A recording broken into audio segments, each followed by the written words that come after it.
सभी भाइयों और बहनों को जय मसीह की।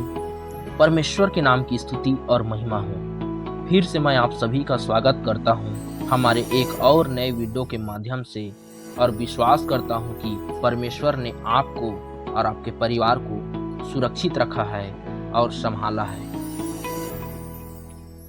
प्रियो, आज के वीडियो में हम बहुत ही महत्वपूर्ण विषय में जानकारी प्राप्त करेंगे।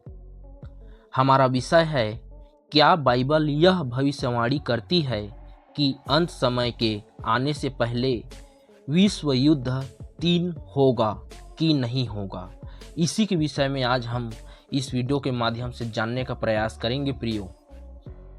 प्रियो, इस वीडियो में आगे बढ़ने से पहले आइए परमेश्वर के नाम से प्रार्थना करें। प्रेमी पिता परमेश्वर, हम धन्यवाद के साथ आपके पास आते हैं और आपसे विनती करते हैं कि इस वचन से हम सबको आशीष प्रदान करें, ताकि हम दिन प्रतिदिन आपके वचनों में बढ़ते जाएं और अपने आप को आपके राज्य के लिए तैयार कर सकें। धन्यवाद करता हूं पिता परमेश्वर कि आपने हमारे प्रार्थना को सुना और स्वर्ग के राज्य में ग्रहण किया। सारा आदर गौरव महिमा आपको देते हुए इस सुंदर प्रार्थना को प्रभु यीशु नासरी के नाम में होकर मांगता हूं। आमीन, आमीन, आमीन। प्रियो, इसमें कोई संदेह नहीं है कि विश्व युद्ध भविष्य का हिस्सा होगा। भविष्यवक्ता यहेजकेल ने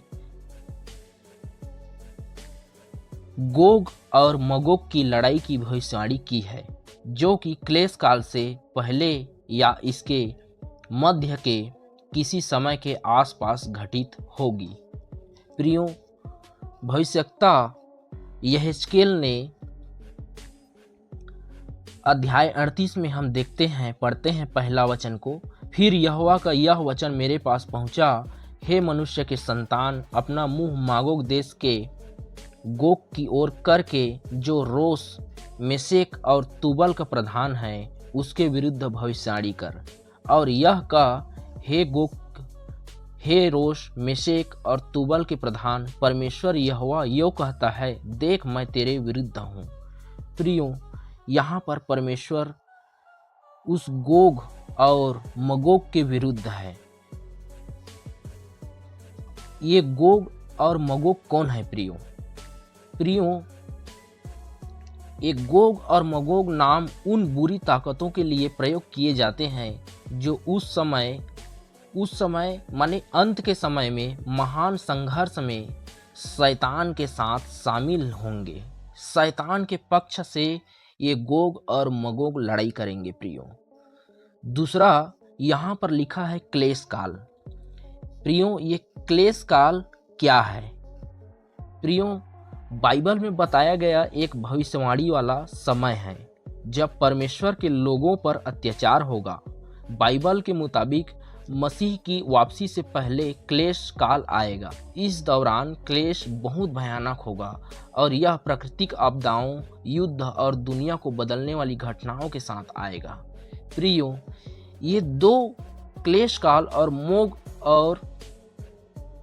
मागोग और गोग, इसके विषय में एक स्पेशल वीडियो बनाया जाएगा। प्रियो, अभी हम विश्व युद्ध 3 होगा कि नहीं, इसके विषय में इस वीडियो में देखेंगे। प्रियो, आप हमारे चैनल में नए हैं तो लाइक और सब्सक्राइब जरूर करिए, जिससे आपको बाइबल में आधारित जितने भी भविष्यवाणी है और जितने भी भेद है, उसको इस चैनल के माध्यम से आप तक पहुंचाया जाएगा। प्रियो, इसमें कोई संदेह नहीं है कि विश्व युद्ध होगा। आगे हम देखते हैं कि मसीह ने स्पष्ट रूप से शिक्षा दी है कि उसके दूसरे आगमन से पहले युद्ध होगा। मत्ती रचित सुसमाचार में हम देखेंगे अध्याय 24 को, तो वहाँ पर प्रभु यीशु मसीह ने शिक्षा दिया हुआ है कि विश्व युद्ध तो होगा। अध्याय 24 के 4 से 31 में लिखा हुआ है। उसमें हम पढ़ते हैं, चौथा में पढ़ते हैं, यीशु ने उनको उत्तर दिया, सावधान रहो कोई तुम्हें न भरमाने पाए, क्योंकि बहुत से ऐसे लोग ऐसे होंगे जो मेरे नाम से आकर कहेंगे मैं मसीह हूं और बहुतों को भरमाएंगे। तुम लड़ाइयों और लड़ाइयों की चर्चा सुनोगे तो घबरा न जाना, क्योंकि इनका होना अवश्य है, परंतु उस समय अंत ना होगा। प्रियो, यहाँ पर लिखा है परंतु उस समय अंत ना होगा। प्रियो, अभी हम देख रहे हैं सब तरफ लड़ाई झगड़ा मचा हुआ है, कोलाहल मचा हुआ है, परंतु प्रभु का वचन कहता है उस समय अंत ना होगा। आगे हम देखते हैं, इसी में संकट और क्लेश के विषय में लिखा हुआ है प्रियो। अध्याय 24 में महासंकट का आरंभ भी लिखा हुआ है प्रियो। अध्याय 24 के 15 से 31 में बात कर रहा है, दूसरों का विश्वास है कि मसीह केवल 7 वर्षीय क्लेश काल की अवधि की ही बात कर रहा है। यद्यपि वचन 4 से 14 में सामान्य विवरण को देते हुए प्रतीत होते हैं प्रियो, जो कि इसके मध्य बिंदु से आरंभ होती है।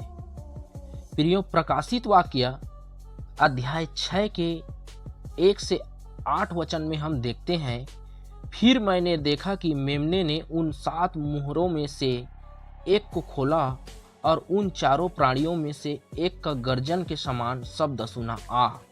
मैंने दृष्टि की और एक श्वेत घोड़ा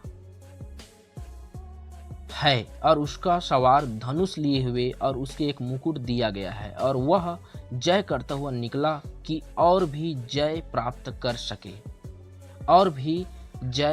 कर सके। प्रियो, प्रकाशित वाक्य 6 से अध्याय 6 का 1 से 8 वचन में दिए गए विवरण के समांतर पाए जाते हैं, जो कि क्लेश काल के आरंभ से संबंधित विवरण को लिपिबद्ध करते हैं। और मत्ती रचित सुसमाचार अध्याय 24 के 6 से 7 कहता है, तुम लड़ाइयों और लड़ाइयों की चर्चा सुनोगे, देखो घबरा न जाना, क्योंकि इनका होना अवश्य है, परंतु उस समय अंत ना होगा। क्योंकि जाति पर जाति और राज्य पर राज्य चढ़ाई करेगा, और जगह जगह अकाल पड़ेंगे और भूकंप होंगे। प्रियो, लड़ाइयों और लड़ाइयों की चर्चा सुनेंगे, और जाति पर जाति और राज्य पर राज्य चढ़ाई करेगा। भविष्य में कम से कम एक और विश्व युद्ध होगा प्रियो, इसमें कोई संदेह नहीं है। भविष्य में विश्व युद्ध तो होगा ही, यद्यपि पवित्र शास्त्र में ऐसा कुछ भी नहीं है जो यह कहता है कि केवल विश्व युद्ध की एक निश्चित संख्या होगी। विश्व युद्ध को पवित्र शास्त्र में स्पष्ट रूप से उल्लेख नहीं किया गया है, न ही यह संभव रूप से तीसरे विश्व युद्ध का विवरण मिलता है। यह केवल अंतिम युद्ध है जिसका विस्तार से उल्लेख किया गया है। प्रियो, अंतिम विश्व युद्ध होगा। ये तीसरा होगा कि चौथा होगा, इसका उल्लेख नहीं है, जो उस युद्ध के घटित होने से पहले किसी अन्य के घटित होने जैसा प्रतीत होता है। प्रकाशित वाक्य अध्याय 6 के आरंभ में प्रेरित यूहन्ना ने भविष्य के बारे में जो देखा वह लिपिबद्ध किया है। इसके अध्याय में युद्ध पाया जाता है और मसीह का दूसरा आगमन अध्याय 19 के आने तक प्रकट होने वाली घटनाओं का हिस्सा बनता जाता है। प्रकाशित वाक्य अध्याय 19 का 11 कहता है कि वह माने मसीह यीशु मसीह, वह धर्म के साथ न्याय और युद्ध करता है। यहाँ पर प्रकाशित वाक्य अध्याय 19 का 11 वचन को हम देखेंगे। फिर मैंने स्वर्ग को खुला हुआ देखा और देखता हूँ कि एक श्वेत घोड़ा है और उस पर एक सवार है जो विश्वास योग्य और सत्य कहलाता है और वह धार्मिकता के साथ न्याय और लड़ाई करता है। यहाँ पर परमेश्वर का वचन कह रहा है सत्य कहलाता है, और सत्य प्रभु यीशु मसीह है। प्रियो, प्रकाशित वाक्य अध्याय 19 का 19 कहता है, फिर मैंने उस पशु और पृथ्वी के राजाओं और उसकी सेनाओं को उस घोड़े के सवार और उसकी सेना से लड़ने के लिए इकट्ठे देखा। प्रकाशित वाक्य 19 का 19 कहता है कि फिर मैंने उस पशु और उस पृथ्वी के राजाओं को, उनकी सेनाओं को, उस घोड़े के सवार कौन है प्रियो? उस घोड़े के सवार प्रभु यीशु मसीह है, और उसकी सेना से लड़ने के लिए इकट्ठे देखा। यह स्पष्ट रूप से एक विश्व युद्ध का वर्णन करता है प्रियो। विजेता मसीह है, विजेता यीशु मसीह है, और जो पशु मसीह विरोधी और झूठे भविष्यवक्ता को पकड़ लेता है और उन्हें आग की झील में डाल देता है, और उनके पीछे चलने वाली सेनाओं को भी स्पष्ट कर देता है। प्रियो, यहाँ पर प्रकाशित वाक्य अध्याय 19 का 20 और 21 वचन कहता है, और वह पशु और उसके साथ वह झूठा भविष्यवक्ता पकड़ा गया, जिसने उसके सामने ऐसा चिन्ह दिखाए थे जिनके द्वारा उसने उनको भरमाया, जिन पर उस पशु की छाप थी और जो उसकी मूर्ति की पूजा करते थे। ये दोनों जीते जी उस आग की झील में जो गंधक से जलती है डाले गए। प्रकाशित वाक्य अध्याय 20 का 21 कहता है, और शेष लोग उस घोड़े के सवार की तलवार से जो उसके मुंह से निकलती थी मार डाले गए, और सब पक्षी उनके मांस से तृप्त हो गए। प्रियो, यहाँ पर कोई संदेह नहीं है कि परिणाम को लेकर कोई संदेह नहीं है। मसीह राजाओं के राजा और प्रभु के रूप में धार्मिकता प्रबल होगी, जो विरोध करने वाले सभी को पराजित करेगा। हालेलुया! विरोध करने वाले सभी को पराजित करता है। मसीह के 1000 वर्षीय राज्य के पश्चात एक और विद्रोह होगा, जिसमें विश्व युद्ध का उद्देश्य पाया जा सकता है। 1000 वर्षीय राज्य के आरंभ होने से पहले शैतान को बांधा जाएगा, और फिर 1000 वर्षीय राज्य के पश्चात उसे छोड़ दिया जाएगा। वह तुरंत पृथ्वी के लोगों के बीच एक विद्रोह का नेतृत्व करेगा। मसीह इस विद्रोह को कुचल डालेगा। हालेलुया! मसीह इस विद्रोह को कुचल डालेगा और स्थायी रूप से शैतान का न्याय उसे आग की झील में डालते हुए करेगा। प्रियो, प्रभु यीशु मसीह जो है शैतान को आग की झील में डालते हुए करेगा, जैसे उसने कहा है, पशु और मसीह विरोधी और झूठे भविष्यवक्ता, पशु और मसीह विरोधी झूठे भविष्यवक्ता के साथ करेंगे। हालेलुया! प्रकाशित वाक्य अध्याय 20 का 7 से 10 वचन कहता है, जब 1000 वर्ष पूरे हो चुकेंगे तो शैतान कैद से छोड़ दिया जाएगा, और उन जातियों को जो पृथ्वी के चारों ओर होगी, अर्थात गोग और मागोग को, जिनकी गिनती समुद्र की रेत के बराबर होगी, भरमा कर लड़ाई के लिए इकट्ठा करने को निकलेगा, और वे सारी पृथ्वी पर फैल जाएगी और पवित्र लोगों की छावनी और प्रिय नगर को घेर लेगी, और आप स्वर्ग से उतरकर उन्हें भस्म करेगी। हालेलुया! प्रियों, विश्व युद्ध तो होगा, और इसका कारण रहेगा, सबसे महत्वपूर्ण कारण रहेगा, धर्म बांटेगा लोगों को। सबसे महत्वपूर्ण कारण रहेगा विश्व युद्ध का प्रियो, धर्म बांटेगा लोगों को। काले और सफेद, शैतान और परमेश्वर दोनों के बीच लड़ाई होगा। अधिकारों के लिए भिड़ेंगे। हर एक धर्म के लोग अपने अपने धर्म के अधिकारों के लिए लड़ेंगे। रक्तपात होगा, महामारी होगी, बीमारियां होगा, अकाल होगा, सूखा होगा, युद्ध और भूख से मानवता बेहाल हो जाएगी। इस वक्त दुनिया में कट्टरता अपने चरम पर होगी। कट्टरता अपने चरम पर होगी प्रियो।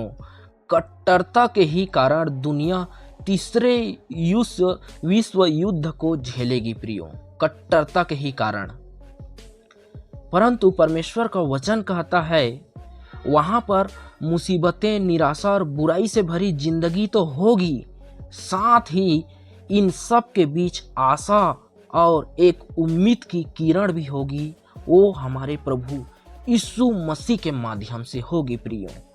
प्रभु में विश्वास करने वाले जितने भी हैं, परमेश्वर उनको अपने पास बुलाएंगे, अपने पास रखेंगे, अपने हिफाजत में रखेंगे।